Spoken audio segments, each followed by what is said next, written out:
La fortaleza de los santos está en el Señor. El cristiano en la completa armadura de Dios. Segunda parte. Por William Gurnall. Doctrina: que la fortaleza del cristiano está en el Señor, no en sí mismo. La fortaleza del general en los ejércitos reside en sus tropas. Él vuela, como dijo una vez un gran comandante a sus soldados, sobre sus alas. Si se les cortan las plumas, su poder se quiebra, y él está perdido. Pero en el ejército de los santos, la fortaleza de cada santo, sí, de todo el ejército de santos, reside en el Señor de los ejércitos. Dios puede vencer a sus enemigos sin sus manos, pero ellos no pueden ni siquiera defenderse sin su brazo. Uno de los nombres de Dios es Fortaleza de Israel. Primera de Samuel 15, versículo 29. Él fue la fortaleza del corazón de David. Sin él, este valiente héroe, que podía, cuando era sostenido en sus brazos, desafiar a aquel que desafiaba todo un ejército, se comporta de manera extraña, lleno de temor, ante una palabra o dos que salen de la boca del filisteo. Él fue la fortaleza de sus manos, enseñó a sus dedos para la batalla, y es así también la fortaleza de todos sus santos en su guerra contra el pecado y Satanás. Algunos proponen la pregunta: si hay algún pecado cometido en el mundo en el cual Satanás no tenga parte. Pero si la pregunta fuera si hay alguna acción santa realizada sin la especial asistencia de Dios concurriendo, esta sería su respuesta: separados de mí nada podéis hacer. Juan 15, versículo 5. Pensando en la fortaleza de Dios, no que seamos competentes por nosotros mismos para pensar algo como de nosotros mismos, sino que nuestra competencia proviene de Dios. Segunda de Corintios 3, versículo 5. Nosotros, apóstoles, nosotros santos que tenemos gracia habitual, sin embargo, esto reside como agua en el fondo de un pozo, que no sube con todo nuestro esfuerzo hasta que Dios derrama su gracia estimulante y entonces sube. El querer es más que pensar, el ejercer nuestra voluntad en acción es más que ambos. Estas cosas son de Dios, porque Dios es el que en nosotros produce así el querer como el hacer, por su buena voluntad. Filipenses 2, versículo 13. Él hace el corazón nuevo, y habiéndolo hecho apto para el movimiento celestial, colocando cada rueda, por así decirlo, en su lugar correcto, entonces lo impulsa con su gracia activa, y lo pone en marcha. Los pensamientos para agitarse, la voluntad para moverse y acercarse al objeto santo presentado. Sin embargo, aquí está el carro y no puede subir la colina de la acción hasta que Dios pone su hombro en la rueda. El querer está en mí, pero no el hacer lo bueno. Romanos 7, versículo 18. Dios está en la base de la escalera y también en la cima, el autor y consumador, sí, ayudando y levantando el alma en cada escalón, en su ascenso hacia cualquier acción santa. Pues bien, ahora el cristiano está puesto a trabajar. ¿Cuánto tiempo permanecerá firme en ello? ¡Ay, pobre alma! No más tiempo del que sea sostenido por la misma mano que le dio poder al principio. Pronto agota la fortaleza recibida y, por lo tanto, para mantener el curso de una vida santa, debe haber renovación de fuerza desde el cielo en cada momento. David lo sabía, y por eso cuando su corazón estaba en la disposición más santa que jamás sintió, y su pueblo, con su ofrenda voluntaria, declaraba lo mismo, aún entonces oraba para que Dios conserve esto para siempre en el intento de los pensamientos del corazón de su pueblo, y prepare su corazón para él. Primera de Crónicas 29, versículo 18. Adoraba la misericordia que los hizo dispuestos, y luego imploraba su gracia adicional para fortalecerlos y atar un nudo, para que estas perlas preciosas recién ensartadas en sus corazones no se deslizaran. El cristiano, cuando está lleno de comunicaciones divinas, no es más que un vaso sin base. No puede sostenerse ni retener lo que ha recibido por más tiempo del que Dios lo sostenga en su fuerte mano. Por eso, Cristo, cuando se disponía a ascender al cielo, y listo para despedirse de sus hijos, pide el cuidado de su Padre sobre ellos en su ausencia. Padre, guárdalos. Juan 17, versículo 11. Como si dijera, no deben ser dejados solos, son pobres niños indefensos, que no pueden ni mantenerse en pie ni caminar sin ayuda. Perderán la gracia que les he dado, y caerán en las tentaciones de las cuales yo los he guardado mientras estaba con ellos, si están fuera de tu vista o tus brazos, aunque sea un momento. Y por eso, Padre, guárdalos. Una vez más, consideren al cristiano dirigiéndose a algún deber de oración a Dios. Aún su fortaleza está en el Señor. Primero, la oración. ¿Querrá orar? ¿Dónde encontrará material para su oración? Ay, él no sabe pedir como conviene. Romanos 8, versículo 26. Si se le deja solo, pronto se orará a sí mismo en alguna tentación en otra, y pedirá aquello que sería cruel que Dios le concediera. Por eso Dios pone palabras en nuestra boca. Llevad con vosotros palabras de súplicas y volved a Jehová. Oseas 14, versículo 2. Bien, ahora tiene palabras puestas en su boca. Ay, se congelarán en sus propios labios si no tiene algunos efectos que calienten su corazón para descongelar el grifo. ¿Y dónde se encontrará este fuego? No hay una chispa en su propio hogar, a menos que sea algún fuego extraño de deseos naturales, que no sirve. Entonces, ¿de dónde vendrá el fuego para descongelar la frialdad del corazón sino del cielo? El espíritu debe extenderse sobre el alma, como el profeta sobre el niño, y entonces el alma alcanzará algo de calor genuino y calor celestial en sus afectos. El espíritu debe gemir, y entonces el alma gemirá. Él nos ayuda con esos suspiros y gemidos que impulsan las velas de la oración. Él disuelve el corazón, y luego la oración brota del corazón con gemidos de los labios, con retórica celestial, de los ojos como una compuerta con lágrimas. Aún más, ahora que la criatura está capacitada para luchar con Dios en oración, ¿qué conseguirá con todo esto? Supongamos que es débil en gracia. ¿Es capaz de orar hasta hacerse fuerte o debilitar su corrupción? No, esto no se encuentra en la oración como un acto de la criatura. Esto desciende del cielo también. El día que clamé, me respondiste, me fortaleciste con vigor en mi alma. Salmo 138, versículo 3. David la recibió en el deber, pero no la obtuvo en su deber, sino de su Dios. No se oró a sí mismo hasta hacerse fuerte, sino que Dios lo fortaleció en su oración. Segundo, escuchar la palabra. Pues bien, fijen una vez más sus ojos en el cristiano mientras participan en una que otra ordenanza de escuchar la palabra predicada. La fortaleza del alma para oír la palabra es de Dios. Él abre el corazón para atender. Hechos 16, versículo 14. Sí, Él abre el entendimiento del santo para recibir la palabra, de modo que puede concebir lo que significa. Es como el enigma de Sansón, que no podemos resolver sin su novilla. Él abre el seno del alma para concebir a través de ella, al igual que abre el entendimiento para comprenderla, para que el alma estéril se convierta en una madre alegre de hijos. David se sentó durante medio año bajo las lecciones públicas de la ley, y el seno de su corazón estaba cerrado hasta que llegó Natán, y Dios con él, y ahora es el tiempo de vida. Él concibe de inmediato, sí, y da luz el mismo día, cayendo inmediatamente en las amargas angustias de dolor por sus pecados, que no cesaron hasta que los echó en ese dulce Salmo 51.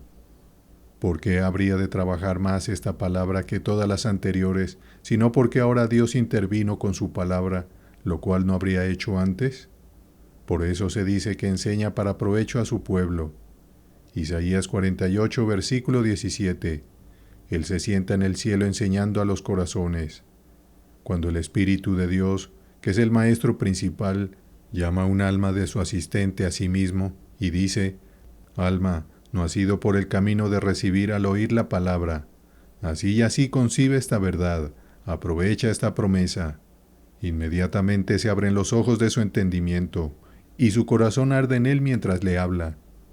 Así ven la verdad de este punto, que la fortaleza del cristiano está en el Señor.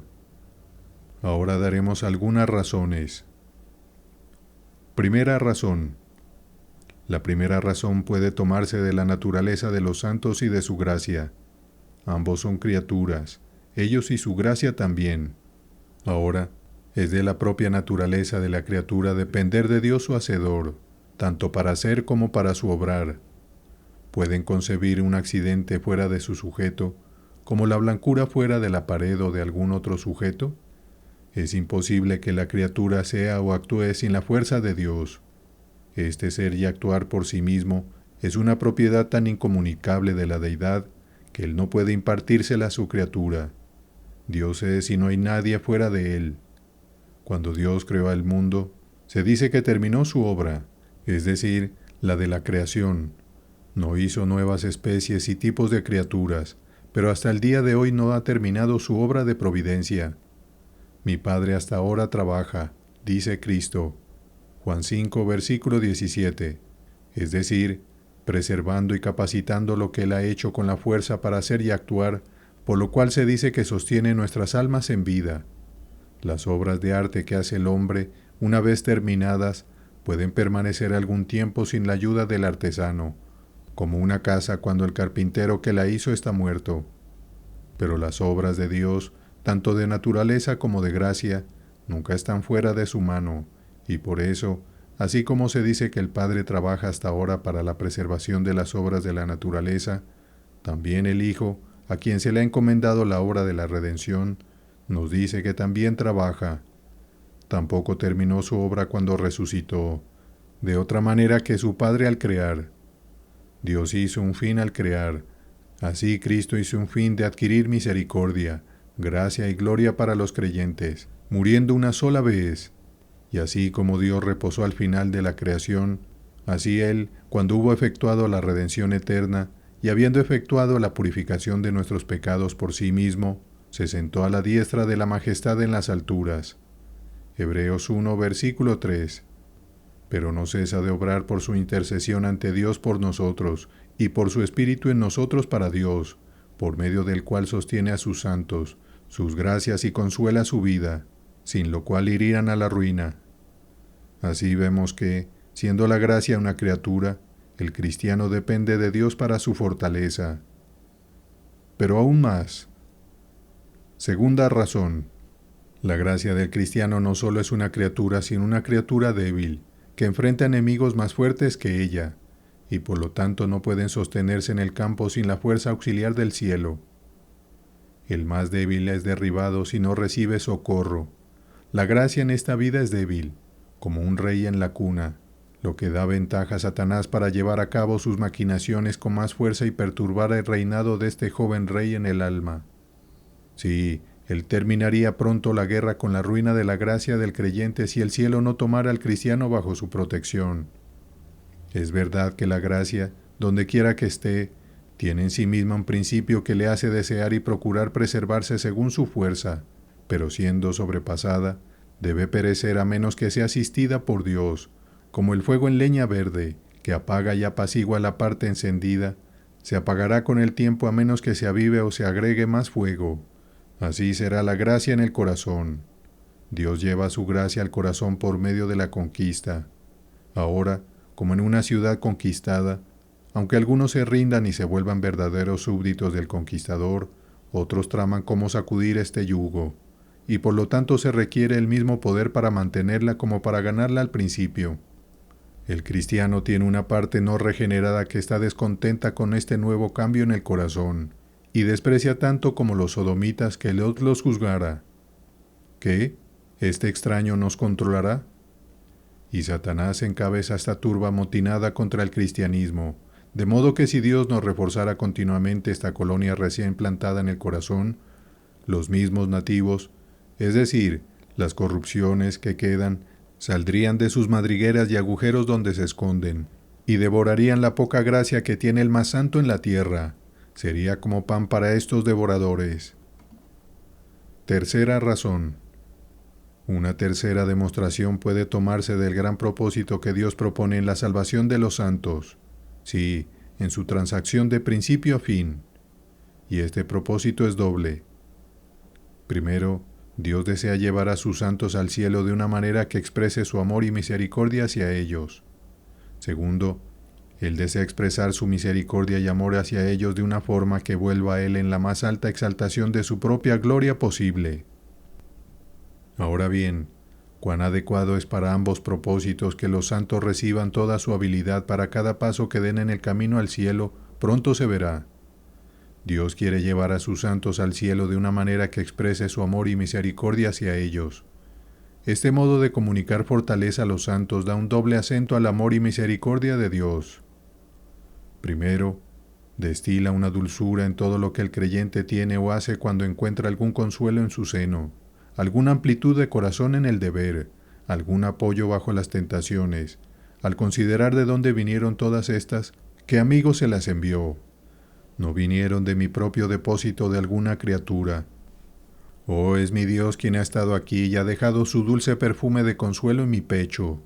Mi Dios que, sin que yo me diera cuenta, ha llenado mis velas con los soplos de su espíritu, y me ha sacado de los bancos de mi propia letanía, donde estaba varado. Oh, es su dulce espíritu el que sostuvo mi cabeza, fortaleció mi corazón en tal aflicción y tentación. De lo contrario, me hubiera desmayado en un desvanecimiento de incredulidad. ¿Cómo puede esto sino hacer entrañable a Dios para un alma agradecida?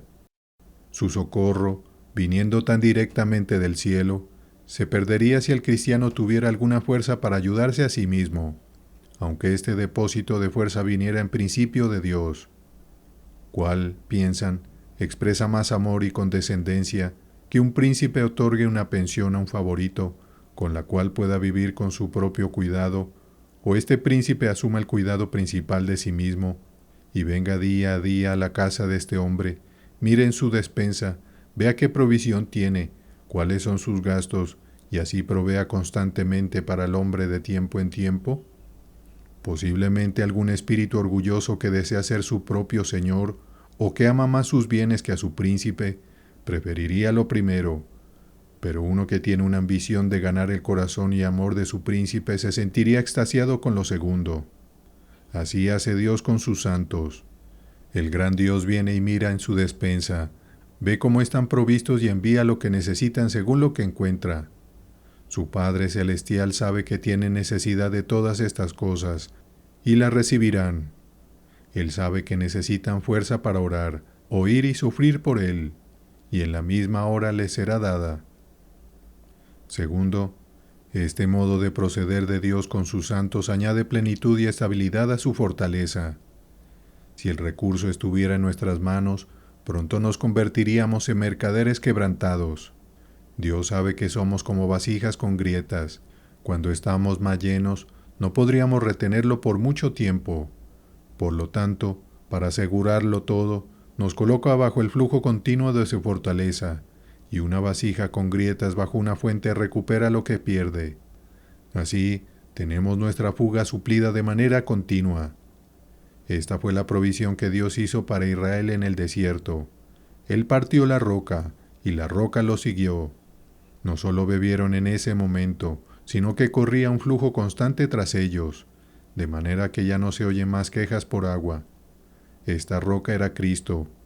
Cada creyente tiene a Cristo detrás, siguiéndolo con fortaleza mientras avanza, para toda situación y prueba.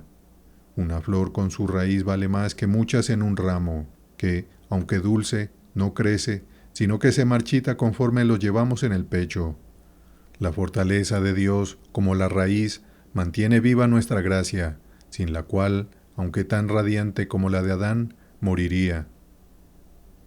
El segundo propósito que Dios tiene en la felicidad de sus santos es que puede expresar su misericordia y amor hacia ellos de una manera que revierta en la más alta exaltación de su propia gloria en ello.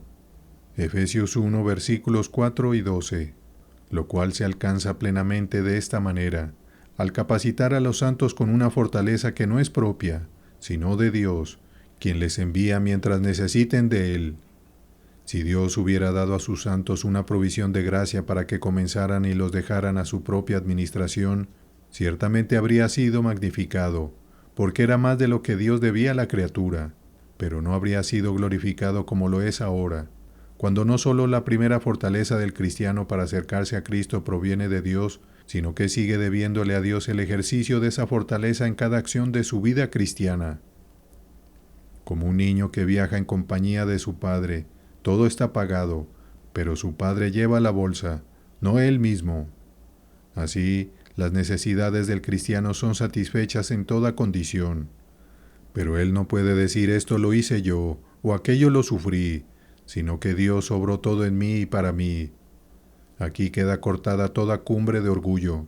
No hay lugar para pensamientos de autoexaltación. El cristiano no puede decir que yo sea santo es misericordia, pero siendo santo, que mi fe sea fuerte, eso es el hijo de mi propio cuidado y vigilancia. ¡Ay, pobre cristiano! ¿Quién mantuvo despierto tu ojo y avivó tu cuidado?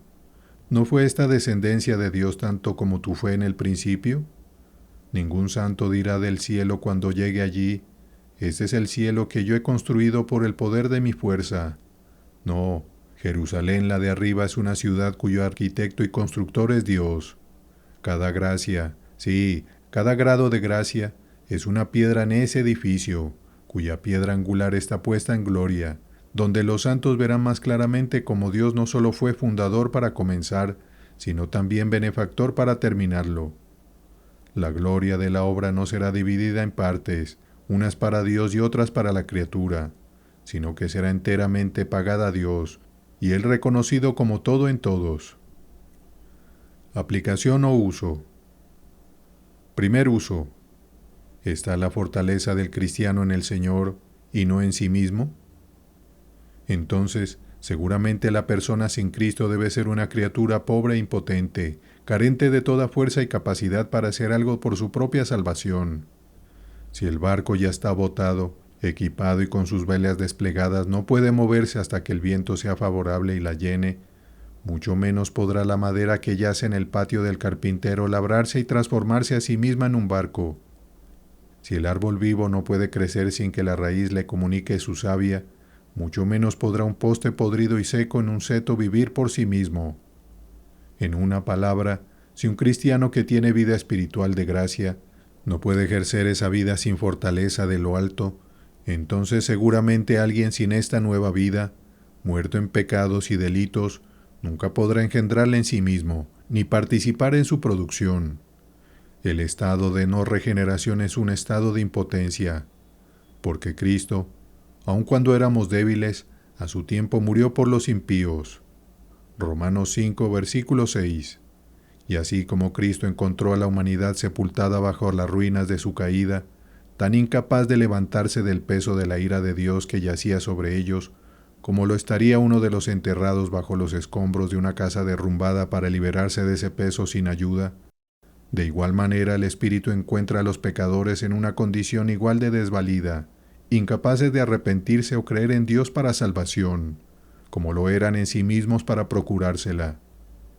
Quede, por lo tanto, eternamente confundido el lenguaje de aquellos hijos del orgullo, que exaltan el poder de la naturaleza, como si el hombre, con sus propios ladrillos y su mezcla de habilidades naturales, fuera capaz de levantar un edificio cuya cumbre alcanzara el cielo mismo. No depende del que quiere ni del que corre, sino de Dios que tiene misericordia. Romanos 9, versículo 16. Dios mismo ha confundido a estos constructores de Babel en la imaginación de sus corazones, quien levanta este templo espiritual en las almas de los hombres, no con ejército ni con fuerza propia, sino con su espíritu, para que así se proclame gracia, delante de él y para siempre. Y por lo tanto, si alguno, aun en su estado natural, desea ser sabio para salvación, primero debe hacerse necio a sus propios ojos, renunciar a su sabiduría carnal, que no percibe las cosas de Dios, y pedir sabiduría a Dios, quien da y no reprocha. Si alguno desea tener fortaleza para creer, que se haga débil y muera la suya propia, porque ningún hombre prevalecerá por la fuerza. Primera de Samuel 2, versículo 9. Segundo uso. ¿Está la fortaleza del cristiano en Dios y no en sí mismo? Esto puede mantener al cristiano humilde para siempre, cuando esté más comprometido en el deber, más asistido en su caminar cristiano. Recuerden, cristianos, cuando llevan su mejor vestidura, ¿quién la hizo? ¿Quién la pagó? Su gracia, su consuelo no son obra de sus propias manos, ni el precio de su propio mérito. No se enorgullezcan, entonces, de lo que otro ha costeado. Aquella ayuda no permanecerá mucho tiempo si se convierte en nodriza de su orgullo. Ustedes no son señores de esa ayuda que poseen. Su Padre es sabio, quien cuando más les concede para su sustento espiritual, aun entonces guarda la ley en sus propias manos, y puede refrenarlos profundamente si se vuelven desobedientes con su gracia. ¿Quién desperdiciará lo que ha pedido? ¿O quién dará a aquel mendigo que gasta ociosamente sus limosnas? Cuando tienen más, no pueden estar lejos de la puerta de su Dios por mucho tiempo. ¿Y cómo pueden mirarlo en el rostro para pedirle más si han dilapidado lo que han recibido? Caminen humildemente, por tanto, delante de su Dios, y administren bien la fortaleza que tienen, recordando que es una fortaleza prestada.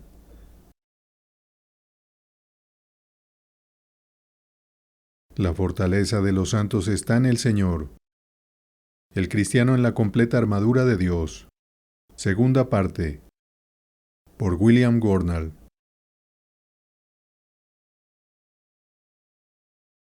Colgado en el madero.